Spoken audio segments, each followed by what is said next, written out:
D'abord, félicitations. Le Havre de Savoir et l'UIF font un très bon travail, puisqu'ils essaient de répandre la compréhension intelligente de l'islam. Et il faut continuer dans ce sens. Parce que malheureusement, lorsque la religion est mal comprise, donc mal appliquée, elle a l'effet inverse sur les êtres humains. Elle peut devenir même un fardeau.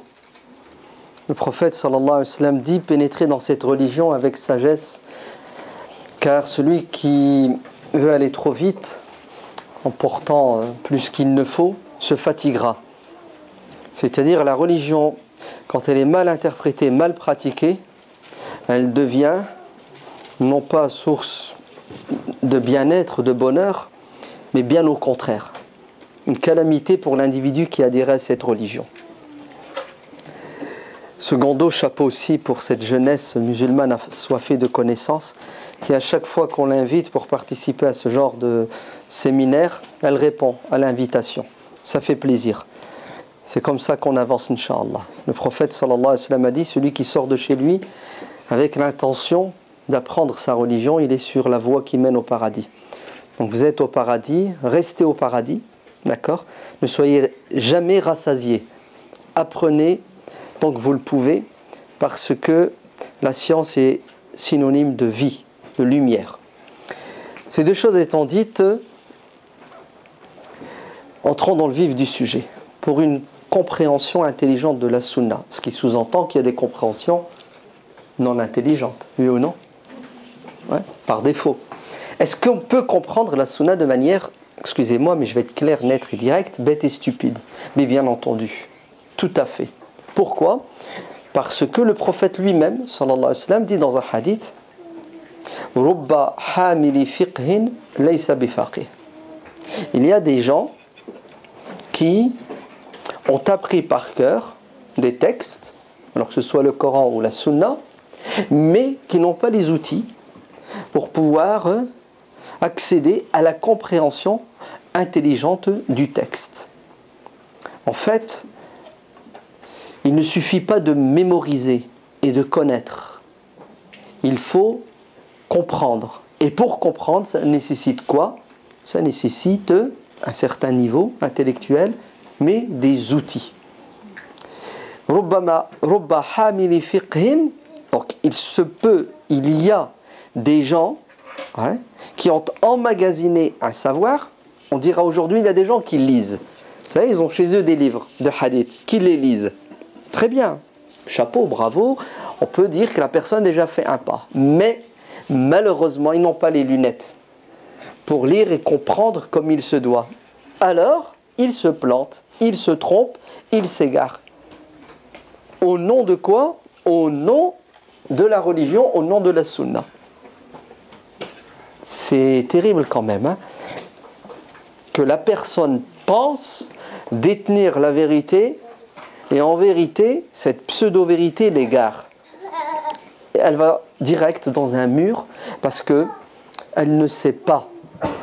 Elle n'a pas pris le temps de s'asseoir et d'écouter les savants. Vous avez vu? Les savants. Certains vous disent que pour être un bon musulman et rester guidé, il faut suivre le Coran et la Sunna. N'est-ce pas? Vous avez déjà entendu cette pseudo-vérité. En fait, c'est faux. J'ai même envie de vous dire, c'est presque une arnaque. Parce que si vous prenez le Coran et la Sunna, si je vous les remets entre les mains, aujourd'hui vous prenez le Coran et puis on va prendre que le Sahih de l'imam Bukhari Muslim, vous allez voir que vous allez vous planter. Pourquoi vous allez vous planter? Parce qu'à nouveau, vous n'avez pas les bonnes lunettes pour lire le Coran, lire la Sunna et les comprendre comme il se doit. Vous allez me dire, attends, le Coran est accessible et la Sunna à tout le monde. Très bien. S'ils sont si accessibles à tout le monde comme vous le prétendez, alors pourquoi y a-t-il des savants et des non-savants? Pourquoi le prophète sallallahu alayhi wa sallam dit: les savants sont les héritiers des prophètes? Ça sous-entend que dans cette communauté, on aura des gens qu'on appelle des savants héritiers des prophètes, d'ailleurs qui sont minoritaires, et puis la majorité des musulmans qui ne sont pas savants, donc qui ne sont pas héritiers du prophète. Donc nous, qui ne sommes pas savants, écoutez bien, le Coran et la Sunna ne suffisent pas pour que l'on soit bien guidé. Vous savez ce qu'il nous faut? Il nous faut un intermédiaire. Quel est cet intermédiaire? Le savant. Qui est le savant? Celui qui connaît le Coran et la Sunna. Ce n'est pas suffisant de connaître le Coran et la Sunna pour être savant. Parce qu'aujourd'hui, il suffit d'avoir un iPad, d'accord? Même pas un iPhone, et vous téléchargez par exemple Al-Maktaba Shamila, okay, plus de 1000 bouquins, tous les livres de hadith, le Coran, mais ça ne fait pas de vous un savant parce que vous portez la science. Ainsi, le savant sera celui qui a le texte et qui a les outils pour comprendre le texte. Car il y a des gens, comme dit le prophète, sallallahu alayhi wa sallam, qui ont les textes, mais qui ne savent pas, qui n'arrivent pas à les comprendre, à les entendre comme il se doit. Et ça existait déjà au temps du prophète, sallallahu alayhi wa sallam. Est-ce que vous croyez que tous les compagnons du prophète comprenaient le Coran et la sunna du prophète comme il se doit? C'est faux. Le hadith du compagnon qui le matin se réveillait, prenait un fil blanc et un fil noir pour essayer de savoir si c'est l'heure de la prière ou non. Le prophète sallallahu alayhi wa sallam en a ri en lui disant « Tu t'es trompé ». Le verset du Coran signifie que on doit manger la nuit du Ramadan jusqu'à une certaine heure, al-Fajr. Mais le Fajr, tu ne vas pas le distinguer avec un fil blanc et un fil noir chez toi, dans ta maison, dans ta chambre. Qu'est-ce qu'il faut? Il faut regarder l'horizon, ou plutôt, nous aujourd'hui, il faut prendre un calendrier, et puis c'est écrit 6h40, l'heure de l'Fajr. Donc vous voyez que ce compagnon, qui connaissait le verset, l'a mal compris. Et ça a donné un résultat qui est faux. De même pour les hadiths. Le compagnon qui devait faire ses grandes ablutions, qu'est-ce qu'il a fait? Il ne pouvait pas utiliser l'eau, donc il a eu recours à quoi? Aux ablutions sèches, le tayammum, la madéfécation. C'est qu'est-ce qu'il a fait? Mais il s'est allongé et puis il se roulait dans le sable. Parce qu'il croyait que les ablutions sèches se font comme les ablutions humides. Donc on voit très bien qu'il ne suffit pas d'avoir le bagage pour prétendre comprendre et en conséquence pratiquer la sunna comme il se doit. Le prophète sallallahu alayhi wa sallam dit « Transmettez ce que vous savez, car il se peut que celui qui sait transmette à quelqu'un de plus savant que lui. » En fait, nous avons deux types de savants.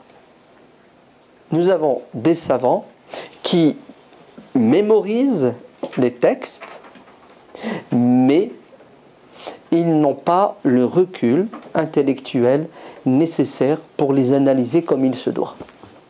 Généralement, ces savants sont littéralistes, prennent le texte, puis vous disent voilà, c'est ce que j'ai compris à la première lecture. D'autres ont plus de recul intellectuel, plus de savoir, et vous savez ce que ça donne? Des analyses. Des analyses à la lumière de quoi? De toutes les sciences, mais aussi à la lumière du contexte, à la lumière des données sociologiques, psychologiques, politiques, économiques. Et là, qu'est-ce que ça donne? Ça donne une approche du Coran et de la Sunna qui est en parfaite harmonie avec l'individu pour qu'il puisse pratiquer sa religion sans connaître des contraintes, des difficultés. Car l'objectif de cette religion, c'est quoi? C'est de permettre à l'être humain de connaître le bien-être et le bonheur sur terre et dans l'au-delà. Si la religion devient pour toi un carcan, si la religion devient pour toi une prison, si la religion t'empêche de t'épanouir, sache qu'elle ne joue plus son rôle. L'imam Ibn al-Qayyim le dit très bien. Les objectifs majeurs de cette religion, c'est de permettre à l'être humain de réaliser sur terre la justice, la miséricorde, le bonheur matériel. Et il dit très bien, cette religion, elle est basée sur la hikmah, le bon sens, la sagesse. Elle n'est pas venue heurter la raison, la nature humaine. Car Dieu qui nous a créés avec la raison, Dieu qui nous a créés avec cette prédisposition à reconnaître le bien et le mal, à distinguer ce qui est bon de ce qui est mauvais, ne peut pas nous demander d'adhérer à un texte, à un livre, à une religion qui va remettre en question justement le bon sens. C'est pour ça l'imam Al-Ghazali, dans son livre Al-Qistas, qu'est-ce qu'il dit? Il dit tous les savants sunnites, c'est-à-dire la majorité des savants de cette communauté, s'accordent. Il y a unanimité pour dire que il n'y a pas de contradiction entre la révélation et la raison. La révélation et la raison, et il donne une métaphore extraordinaire, sont comparables au soleil et à la vue. À quoi sert le soleil si tu ne peux pas le voir? À quoi sert le soleil si tu es aveugle? Il ne te sert à rien du tout, n'est-ce pas? Donc le soleil, pour qu'il te soit utile, pour qu'il t'éclaire, tu as besoin d'avoir une acuité visuelle. Ainsi, la raison, vous savez ce que c'est? Ce sont nos yeux, les yeux internes de l'intelligence, pour pouvoir comprendre et voir les choses. La révélation, c'est le soleil. Et certains ont une approche, écoutez bien, des textes, le Coran et la Sunna, aujourd'hui on parle de la Sunna, loin de cette dimension rationnelle. Et qu'est-ce que ça donne? À la fin, ça donne des contradictions. Ça donne des non-sens. Ou ça met l'individu dans la difficulté. Et le propre de l'islam, c'est quoi? C'est de combattre la gêne et la difficulté. Wa ma ja'ala alaykum fi dini min haraj. Très bien. Si tout ça est clair, ça va le devenir encore plus avec des exemples, n'est-ce pas? Donc allons-y avec quelques exemples clairs. Sachez que le grand imam Ibn Taymiyyah, Taqiyuddin, il dit que il n'est pas intelligent de mettre en pratique une sunna, et comme l'a dit Cheikh Monsef et Cheikh Abou Hatim, vous savez maintenant faire la distinction entre fard et sunna, obligation, recommandé. Donc, il n'est pas intelligent, d'ailleurs c'est contraire au bon sens, de quoi? De mettre en pratique une sunna qui va remettre en question un fard. Et tous les savants s'accordent, dit-il, sur le fait suivant. Nous devons délaisser la pratique d'une sunna si elle remet en question un intérêt général et si elle remet en question l'unité de la communauté. C'est-à-dire, il y a un objectif majeur. Les musulmans doivent rester soudés, doivent rester unis. Et c'est stupide de se diviser au nom de quoi? Au nom d'une notion qui n'est pas fondamentale, comme une sunna. Bon, je vais rentrer direct dans les plats dans le pied. Vous avez vu la polémique pendant le Ramadan? Elle était terrible. Ouais. On a eu des prédicateurs et des demi-savants. Ouais. Il y en a qui vont dire, oh, il insulte les savants, il a dit demi-savants. C'est faux, c'est pas moi qui l'ai dit. Le prophète sallallahu alayhi wa sallam a dit, il y a des gens qui ont du savoir, ouais, ils ont de la connaissance, ouais, c'est un savoir quand même, mais laïsoubi fuqaha, ils n'ont pas l'intelligence. Pourquoi? Pour interpréter les textes. Donc écoutez bien, il y a eu des prédicateurs et des demi-savants qui nous ont pris la tête pendant le début du Ramadan, et tout le Ramadan, ils vont continuer à nous prendre la tête, sous prétexte que utiliser, écoutez bien, la vision nue pour définir le début et la fin du Ramadan, c'est une sunna. On va accepter que c'est une sunna, ok? Le prophète sallallahu alayhi wa sallam et les compagnons ont observé. Le prophète a dit observez le croissant. On part du principe que c'est une sunna. Garder la communauté dans l'unité, qu'est-ce que c'est? C'est une sunna ou une obligation? C'est une obligation parce que le Coran dit wa'tasimu bihablillahi jami'an wala tafarraqu. Et le Coran est clair, hein? Unissez-vous, ne vous divisez pas. Est-ce que le fait d'utiliser la vision, ça mène à la division ou ça mène à l'union? Il suffit de faire un peu d'historique, même pas, ouais, il suffit de faire un peu de statistiques, et vous allez voir que ça mène à la division. Et chaque année, c'est la catastrophe. L'intelligence, la bonne compréhension, la bonne approche de la sunna voudrait que nous mettions de côté cette sunna, si c'en est une, hein, on est bien d'accord, pour atteindre un objectif qui est un fard, qui est la cohésion, l'union de la communauté. Mais non, subhanallah, on a encore quoi? On a encore une réticence. Pourquoi? Parce que on nous a fait croire pendant des décennies que délaisser une sunna, c'est un péché grave. Ne pas pratiquer une sunna, c'est synonyme d'égarement. Alors que c'est une aberration. Je ne pratique pas une sunna et je ne fais pas de péché puisque ce n'est pas une obligation. Qui commet un péché? Celui qui délaisse une obligation sans raison.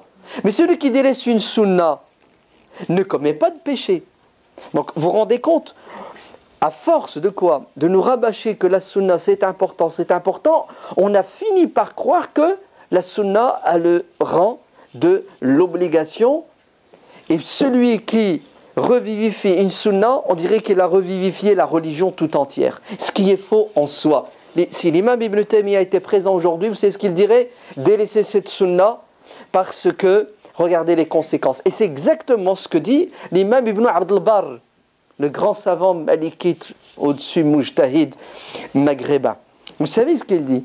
Il dit qu'un jour il parlait avec son maître. Chez les malikites, il ne sied pas de lever les mains au moment de la génuflexion. C'est quand vous voulez faire ruku', vous ne levez pas les mains, et quand vous redressez, vous ne levez pas les mains. Ok? Alors qu'il y a des hadiths qui sont clairs, nets, authentiques, dans le Sahih de l'imam Bukhari, où Abdullah ibn Omar rapporte que le prophète sallallahu alayhi wa sallam levait les mains. On connaît. L'imam ibn Abd al-Barr, qui écoute son maître, le maître, donc vous prenez le Muwatta de l'imam Malik, le Tamhid ibn Abd al-Barr, vous voyez les explications, c'est clair. Ça fait partie de la tradition prophétique et même de certains compagnons. L'imam ibn Abd al-Barr dit à son maître, alors pourquoi on ne le fait pas, puisque c'est clair et net? Pourquoi on ne lève pas les mains au moment du ruku' et du sujoud? C'est ce que lui dit son maître. Il lui dit parce que ça va créer la zizanie dans la communauté. Nous sommes dans une région du monde musulman qui a une approche, une interprétation des textes dans ce domaine différent. Venir avec quelque chose qui va déstabiliser les gens, la communauté, au nom de la pratique d'une sunna, c'est un non-sens. On doit toujours regarder les conséquences de quoi? De nos actions. L'imam Ibn Abd al-Barr, qui est convaincu, puisque le hadith est clair qu'il faut lever ses mains, ne le fera pas. Il a dit parce que c'est ça qu'il faut faire. C'est-à-dire toujours peser le pour et le contre. Et regardez ce que dit l'imam Ibn Taymiyyah dans son livre Iqtida'u as-sirat al-mustaqim, qui est une thèse qui se résume en ces termes. Les musulmans doivent avoir leur personnalité, leur identité culturelle. Et en aucun cas, ils ne doivent copier sur les autres et prendre des autres ce qu'ils ont de spécifique. Et à un moment donné, il parle de la tenue vestimentaire. Le musulman doit avoir sa mode. Il ne doit pas prendre la mode des autres. Il ouvre une parenthèse et regardez ce qu'il dit. Cependant, pour les musulmans qui vivent dans une société majoritairement non musulmane, donc pour les minorités musulmanes, si arborer une tenue vestimentaire qui reflète le caractère islamique de la personne peut porter préjudice à cette personne, alors l'imam Ibn Taymiyyah demande à ces musulmans de délaisser cette pratique, donc sunna, parce que elle va avoir des conséquences négatives. Vous avez compris? Mais moi, ce que j'arrive pas à comprendre par contre, c'est pourquoi certaines personnes continuent à s'attacher à certaines pratiques qui sont du domaine de la sunna, alors que, de manière unanime, nous savons tous que ces pratiques causent des problèmes,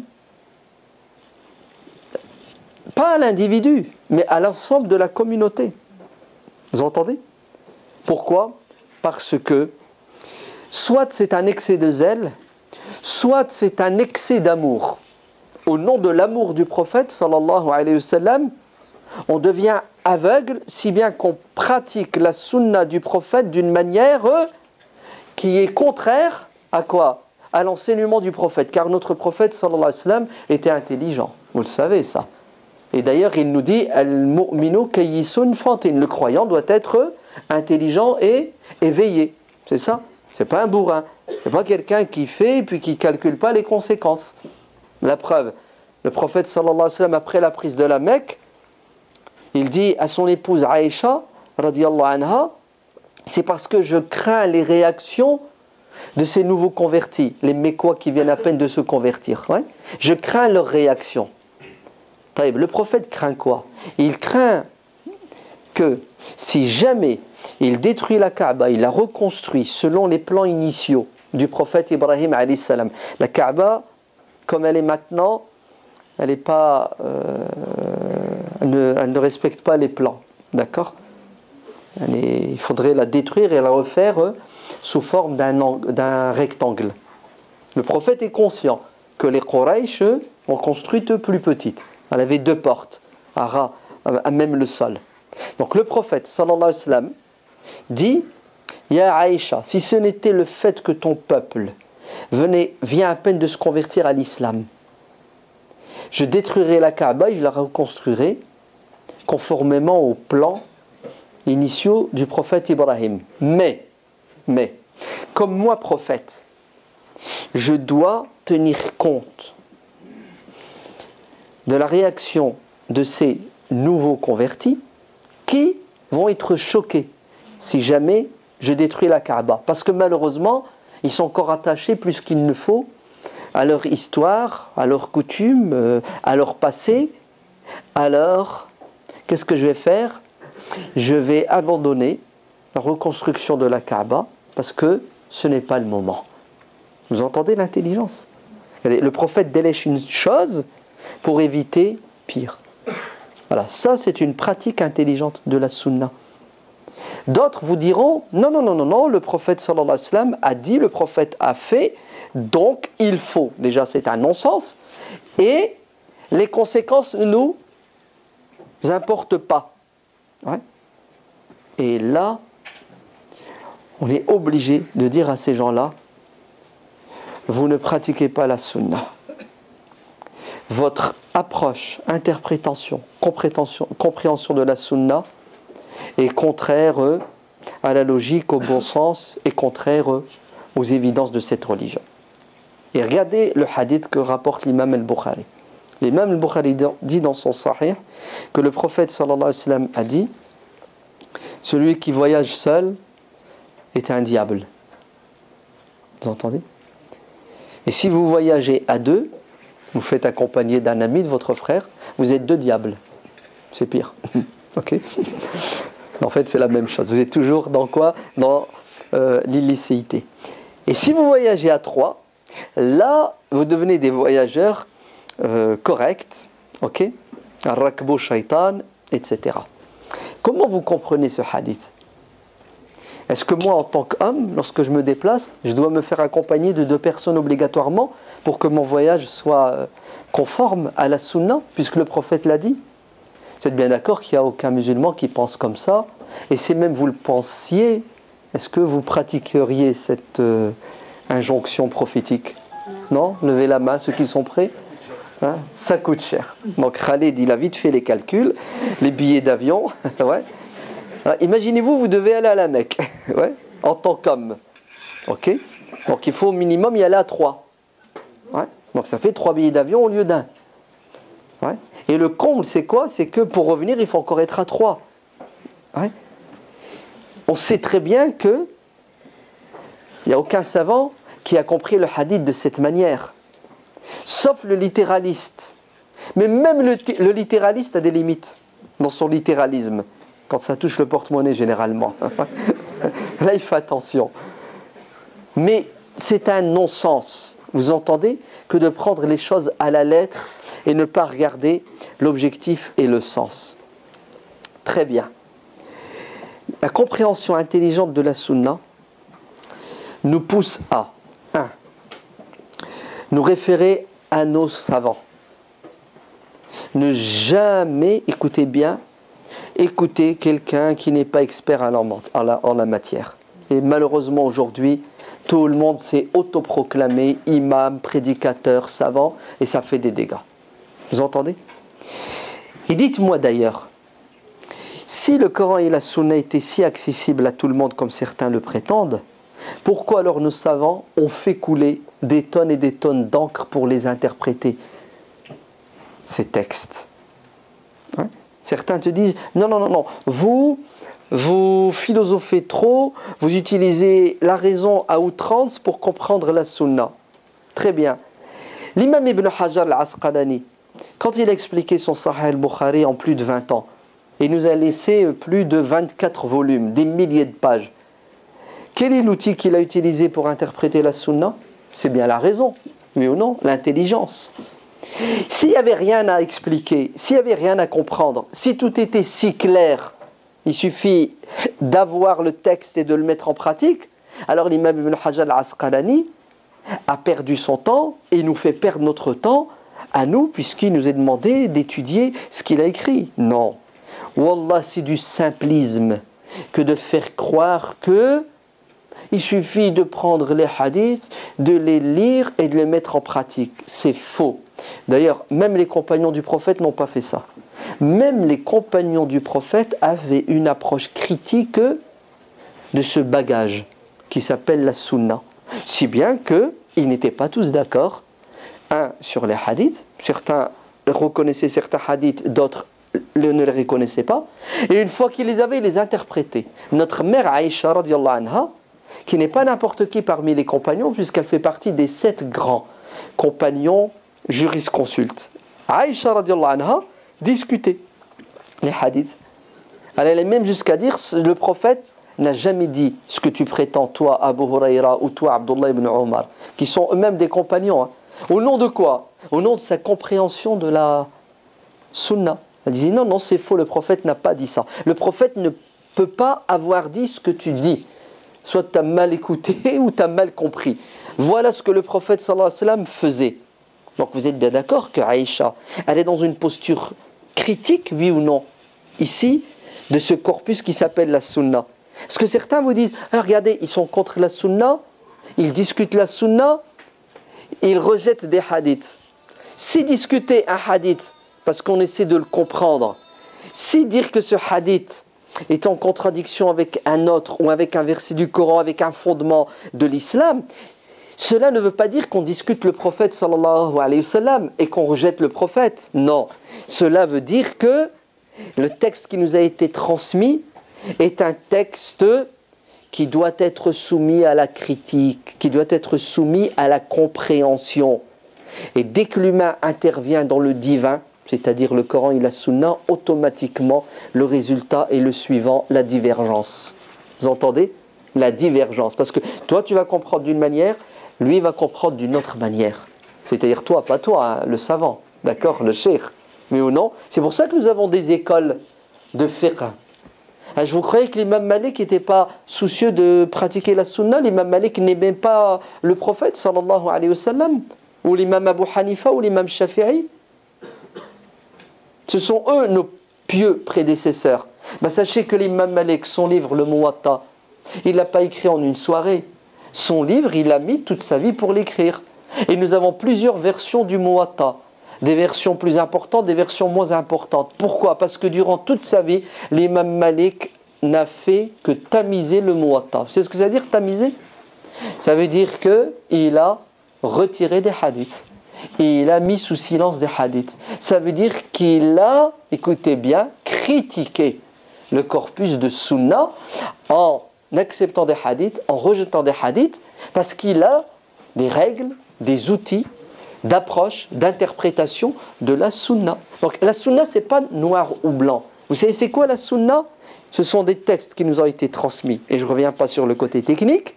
Mais une fois que nous les avons, il nous faut quoi? Il nous faut faire un effort intellectuel pour pouvoir les comprendre à la lumière de quoi?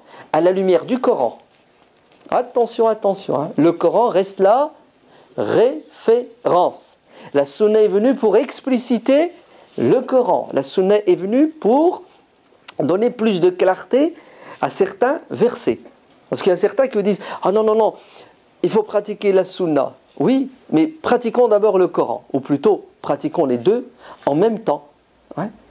Oui, mais la sunna elle a dit qu'il faut regarder le croissant pour voir le début et la fin du ramadan. Oui, mais le Coran il a dit qu'il faut calculer, il faut compter.